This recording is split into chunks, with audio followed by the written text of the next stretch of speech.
entretiens du marquis. 80% de vaccinés dans les lits de réanimation ou 80% de non-vaccinés qui occupent les lits de réanimation? Qui dit vrai? Qui ment? Vous trouvez des chiffres très contraires, et notamment j'en ai donné dans une vidéo dernièrement, et la question c'est que vous ne pouvez pas avoir le même chiffre, 80% de vaccinés et 80% de non-vaccinés. Il y a bien quelque chose qui ne va pas.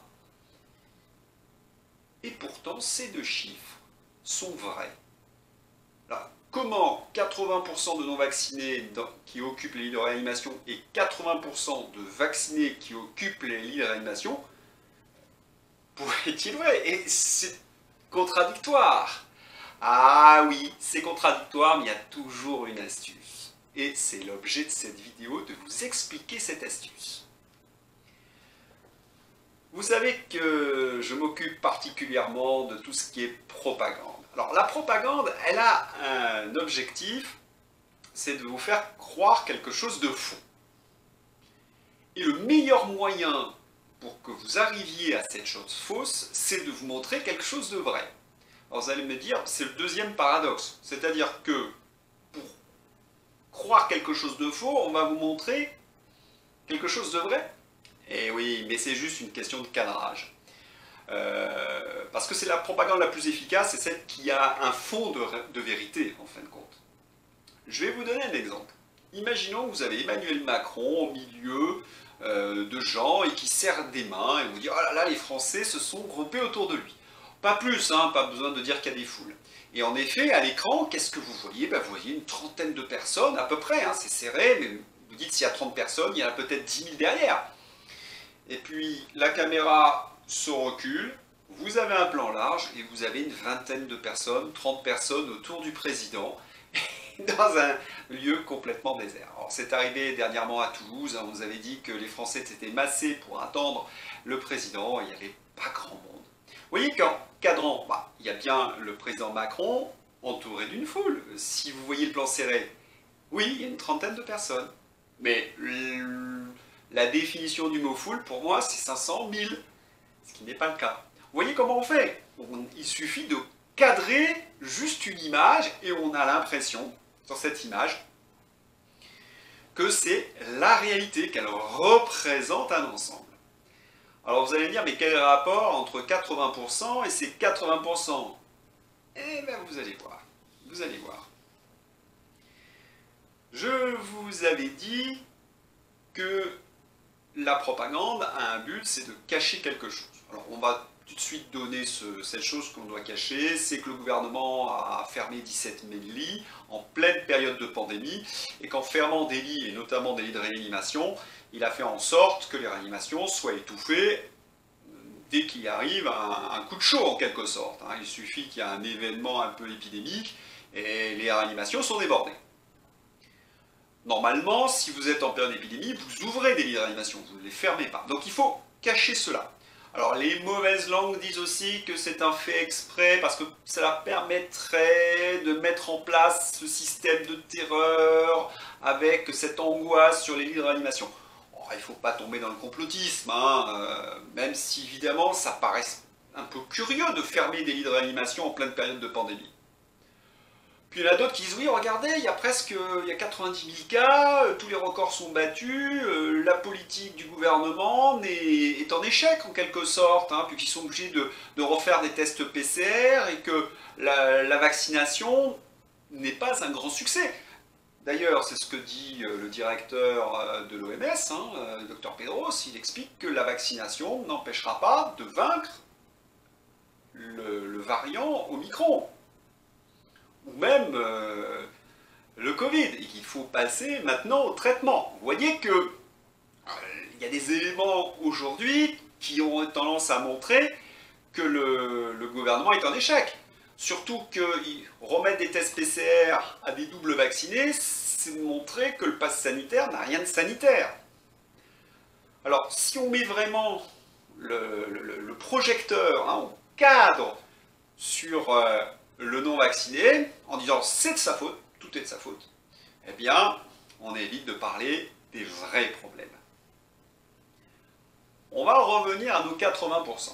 Alors 80% des patients non vaccinés, eh bien ces non vaccinés, ils provoquent une saturation des lits de réanimation. Vraiment? Vraiment, vraiment, vraiment? Allons voir de plus près. Qu'est-ce que c'est qu'un service de réanimation? Un service de réanimation dans un hôpital, c'est entre 14 et 20 lits. Parfois, dans certains petits hôpitaux, ça peut être 10 lits. Alors déjà, c'est très peu de choses. On s'étonne qu'en période de pandémie, on n'ait pas augmenté massivement ce chiffre. Bon. Mais dans ces services de réanimation, il n'y a pas que des patients Covid. Il y a toute une série de pathologies qui nécessitent d'être en réanimation. Le rapport de l'ATIH nous avait enseigné qu'il n'y a que 2% des patients Covid, durant l'année, qui ont occupé ces services de réanimation. Alors déjà, vous dites, ah oui, donc c'est pas vraiment les patients de Covid qui saturent les réanimations. Et non. Donc je reprends. On va prendre un service de réanimation de 16 lits. En période de coup de feu, de chaud, on est en haut de la vague, eh bien 50% des lits vont être occupés par des patients Covid. Si je prends mes 16 lits, ça fait 8 lits. Si vous dites, ah oui, mais les non-vaccinés saturent les lits de réanimation, vous dites en fait qu'ils occupent la partie destinée aux patients Covid. Donc sur les 8 patients, il y aurait 6 non-vaccinés. Ce qui peut absolument arriver, il y a des cas en effet où il y a 6 patients non vaccinés. Mais dans d'autres hôpitaux, c'est l'inverse. Il n'y a que 2 non vaccinés pour 6 vaccinés.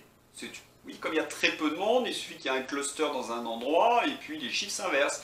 La DRIS d'ailleurs nous dit 50%, ça c'est le chiffre officiel. Alors vous comprenez bien que dire que 80% des non-vaccinés saturent les lits de réanimation, vous contorsionnez la réalité. C'est pas vrai. Parce qu'il faut dire que dans certains cas, 80% des patients qui occupent des lits d'un service de réanimation sont occupés massivement par des non-vaccinés. Donc vous pouvez avoir raison, parce qu'il y a très très peu de monde en fait dans ces lits de réanimation. Et quand je dis que 80% de vaccinés occupent les réanimations, j'ai raison, puisque moi je prends entièrement le service de réanimation. Et ça peut monter jusqu'à 90% si vous n'avez pas de non-vaccinés qui arrivent ce jour-là aux urgences et qui doivent se retrouver en réanimation. Vous voyez comment on peut contorsionner la réalité? On vous met un gros plan juste sur 3-4 lits et on ne vous montre pas les 16 ou 18 lits de réanimation. Un beau travail de propagande organisé par Patrice Pelloux et ses confrères. Alors, certains pourraient dire oui, mais enfin, ils sont sous tension. Non, non, non. La réalité, c'est qu'ils doivent gueuler contre le gouvernement, pas contre des gens qui sont non vaccinés, qui sont en bonne santé et qui font courir aucun risque.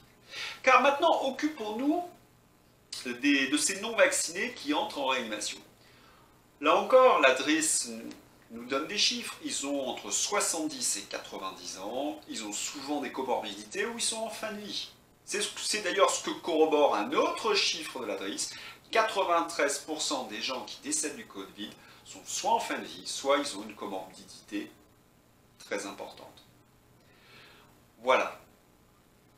Et je voudrais finir par un chiffre de Laurent Tubiana. Tubiana a dit qu'il y avait, pour des cas Covid, 40 pour 100 000 habitants. Ce chiffre est réel. Ce sont des chiffres que vous pouvez trouver sur la DRIS.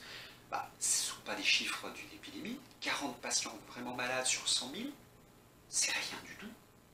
On est très très loin des épidémies d'autrefois.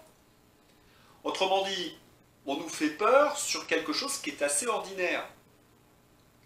Car quand on nous dit qu'il y a 150 ou 200 décès par jour, ce sont des gens donc qui ont des fortes comorbidités, qui sont en fin de vie. Il y a 1700 morts à peu près par jour en France. C'est triste, c'est malheureux, mais c'est notre destin à tous. Nous savons que quand nous serons très âgés, nous risquons de mourir. Et si nous attrapons un cancer ou quelque chose comme cela, la mort approche.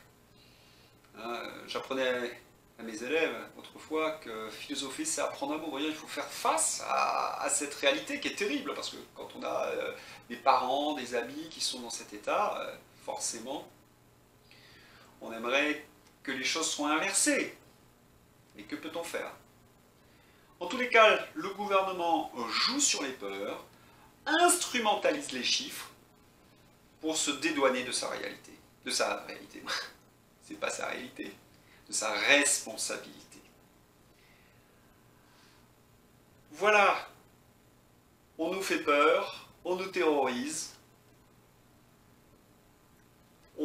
on trouve des boucs émissaires, essentiellement, avec ce travail de propagande, pour éviter que les Français aient accès à la vérité. Car la vérité, je voudrais terminer là-dessus, c'est 3600 patients Covid à l'hôpital. 3147 sont dans un état grave. Comme je vous l'ai dit tout à l'heure, 93% de ces gens sont des gens qui sont en fin de vie ou qui ont des comorbidités. Certes, c'est malheureux, mais il n'y a pas de quoi organiser des passes sanitaires, pas de passe vaccinale, de terroriser les gens. Mais je crois que la solution, c'est peut-être celle qui est organisée aujourd'hui en Australie, dans l'Australie, laisser courir le virus, faire que les gens aient une immunité naturelle et éviter de créer des peurs et des tensions pour cliver la société. Car là aussi, on peut s'interroger, pourquoi cliver les vaccinés et les non-vaccinés? Est-ce qu'il y aurait un intérêt politique? Je vous laisse sur cette réflexion. Je vous souhaite une nouvelle fois de joyeuses fêtes et joyeux Noël. Et puis à bientôt pour de nouveaux entretiens du Marquis.